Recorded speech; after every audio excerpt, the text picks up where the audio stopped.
What's going on, guys? Krusty K's here from the Gold Boys Network, coming with the slate preview for June 27th. Before we hop into this one, I want to remind everybody you can get all these odds at FanDuel Sportsbook. Without further ado, let's hop right into it.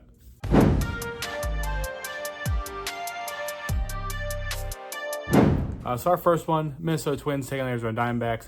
This is David Festa versus Jordan Montgomery. A little background here. David Festa, top prospect in the Twins organization. Pretty elite strikeout guy in the minors. I believe it's like close to 90 Ks in 59 innings. So, I mean, kid's been really good. Command is really good, too. Low walks. I think it's just like 24 walks, I believe. Yeah, 24 walks in 59.2 innings. So, he's been really good. I think he can navigate this Diamondbacks lineup pretty well. And even if he gives up a little bit, I really like Twins to get the win here. I just think Montgomery's in for a really rough outing. This Twins team's been crushing the ball as of late against righties more than lefties, but just overall, RC plus over the last month, right around 120. So just a team that's really hitting the ball well. They're going to stack righties, obviously. He's probably going to see 9 of them, and I think they tee off on Montgomery here. I think they get this kid tons of run support. Likely picks up his first win here in his debut, but give me the Twins on the money line.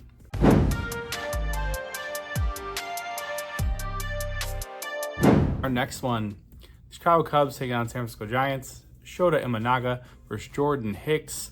So, I mean, Hicks just saw this Cubs team. Imanaga, I believe, avoided this Giants team, so he will see them this time. I like the Cubs. I like Shota to bounce back. He got absolutely shellacked in his last start. I believe that was the game everybody was joking that he had triple-double. It was like 11 hits, 10 runs in like 3 innings. I mean, it was incredible. Credit to the Mets there. But I like him to bounce back here. You get a San Francisco team that honestly is just bad. If you've been watching any of their games as of late, they just don't look good. The offense really not hitting at all. Justin Steele navigated them pretty easy for pretty much majority of his outing. Obviously, Shota's a guy who I believe has probably the best stuff in this Cubs staff. So I like him to pitch really well here. Getting the Cubs at a minus 120. I mean, you get that because A, their bullpen stinks, and B, their offense kind of stinks too. But I think they can do some damage here. Jordan Hicks, obviously a guy we all know. Really struggles with command, and one thing this Cubs team does do well is draw walks. So if they can get some guys on base, hopefully drive them in, get some run support for Shota here, and I think the Cubs pull off a win on the road before they head back home.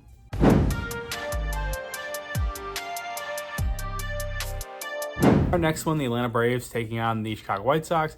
This is a makeup game for one of the rainouts earlier in the season. This is Chris Sale, and right now it says undecided on ESPN, but I believe it's going to be Drew Thorpe. So assuming it's Drew Thorpe, I mean, Braves minus 1.5. It's a tough travel spot for them, truthfully, and they're playing a doubleheader, so like it's just an awkward thing because then they doubleheader and then they got to play an afternoon game. So I'm really curious what their lineup's gonna look like.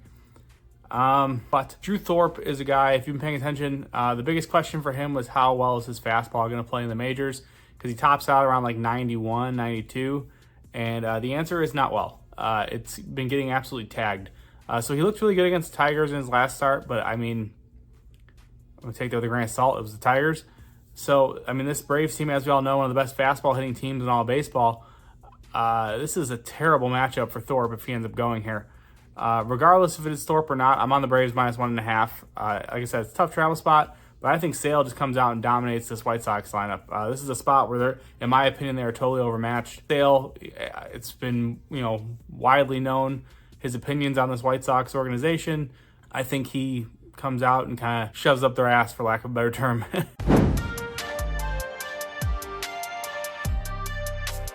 Our next one, the Miami Marlins taking on the Philadelphia Phillies. Trevor Rogers versus Zach Wheeler. The Phillies are a minus 300.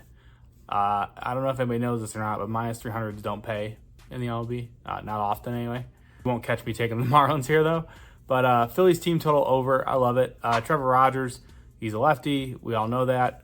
Struggles, especially like second, third time through the order. And this is just a brutal matchup. I mean, the Phillies, we all know, crushing the ball, extremely hot. At home, they're even better. I just think Rogers gets shellacked. Really good spot for them to run it up. Total sitting at 7.5, which is a little surprising to me. I mean, so we're gonna get their team total potentially at a juice 3.5 or a plus money 4.5 here. We don't have team totals yet, so but I'm assuming. I mean, either one of those I'm more than fine with. So even the Phillies team total over.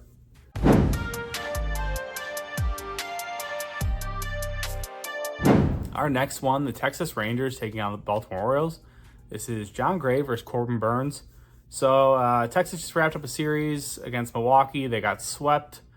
Now they travel to Baltimore. It doesn't get any easier. Corbin Burns on the bump. I think he absolutely runs through this lineup. I'm not going to say take his Ks because, I mean, Texas has been pretty good at avoiding strikeouts for the most part. But I think Burns just pitches deep. You got a Texas team over the last 2 weeks, WRC plus of just 70. And on top of that, they're not seeing a ton of pitches. Lowest pitch per plate appearance in all of baseball. So look for Burns to pitch deep, likely go 7-8 innings here. I mean, I wouldn't even rule out a complete game, truthfully, if he's, efficient enough. John Gray, I mean, he's battled injury. He's been in and out of the bullpen, starter, who knows what he is. Just a brutal matchup. I mean, you're facing Baltimore over the last, 2 weeks, last 30 days, give or take.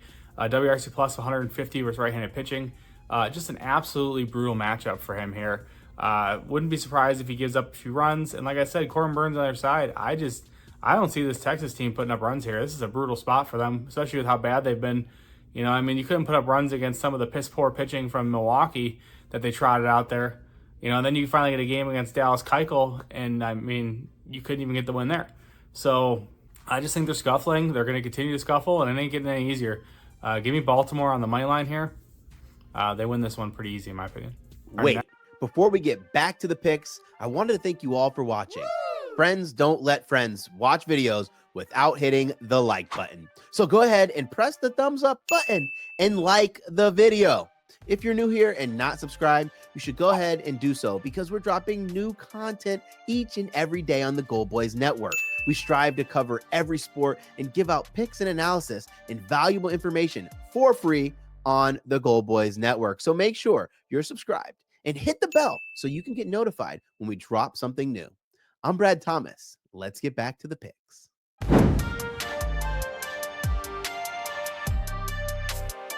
Our next one, the New York Yankees taking on the Toronto Blue Jays. Carlos Rodon versus Jose Barrios. So another spot, the Yankees have traveled to Toronto. I'll always like to back Jose Barrios at home. It is a tough matchup, obviously. The Yankees, one of the better hitting teams in baseball right now. They've cooled off a bit as of late, so their lineup isn't as intimidating to me. But, we all know, the Yankees could, light it up against anybody. With that being said, I am on Toronto here. I like Toronto on the money line. I like Jose Barrios a lot. He's just really impressed me this season. He impressed me quite a bit last season, too, even though he wasn't as good. This season, he's just been nails for this team, man. Give him the ball and let him go to work. And he just continues to prove time and time again, that he can be that guy. And I like him here in the opener of this series to get this win. Carlos Rodon, he's been good. Not going to say he hasn't been. Toronto, not a team that I love backing. We all know I hate backing their offense. I think this one's going to be pretty low scoring, truthfully. But I like Barrios. I give him the edge here, and I think they end up pulling out this win.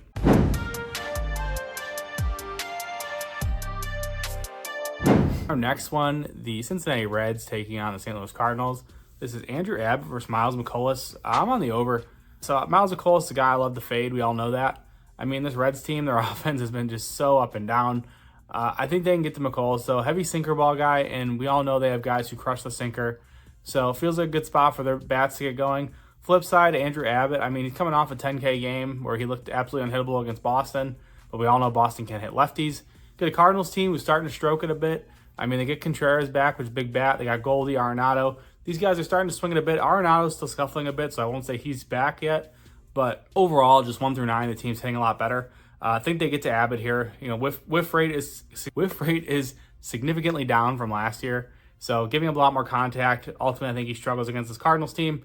Like I said, totals at 8.5. Give me the over.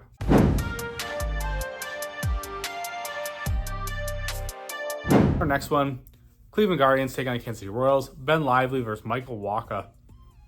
This one's interesting to me. Obviously Cleveland, one of the best teams in baseball. Actually, I think the best team in baseball right now. I think they have the best record. I have a hard time with this game because the Royals are a team I like to back. But I think where I'm going to go here is I'm going to go to Cleveland in the first 5. So what we talked about before with Kansas City is for whatever reason they can't hit early in games. WRC plus is bottom of the barrel first 5 innings, just absolutely terrible. And then the last 4 innings, they just turn it on for whatever reason. I don't know why. I don't know how it works, but it does.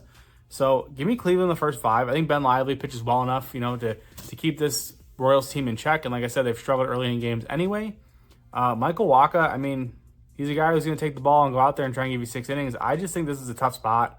He ground ball merchant, if you will, sinker, changeup, cutter. Like a lot of like contact type pitches. And this Cleveland team, man, with Quan, J-Ram. I mean, we've seen if Naylor's back, there's just so many lefties in this lineup who can do damage against Waka.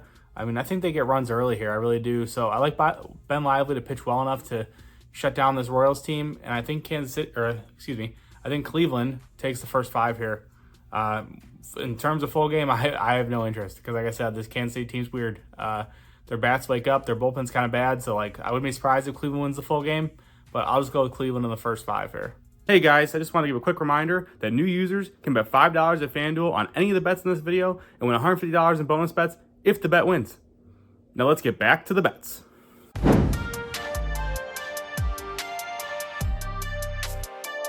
The last one on our slate, the Detroit Tigers taking on the Los Angeles Angels. Jack Flaherty versus Davis Daniel. Tigers are minus 165 on the money line here. It's juicy. I'm going there. Use it, in a parlay. If you want to do like a player performance double with Flaherty K's, I couldn't talk anybody off of that. I just love Jack Flaherty. I love backing the Tigers when Flaherty's on the bump. This guy's just been absolutely outstanding this season. Whether it be because he's pitching for his next team or whatever it may be, this guy has been incredible.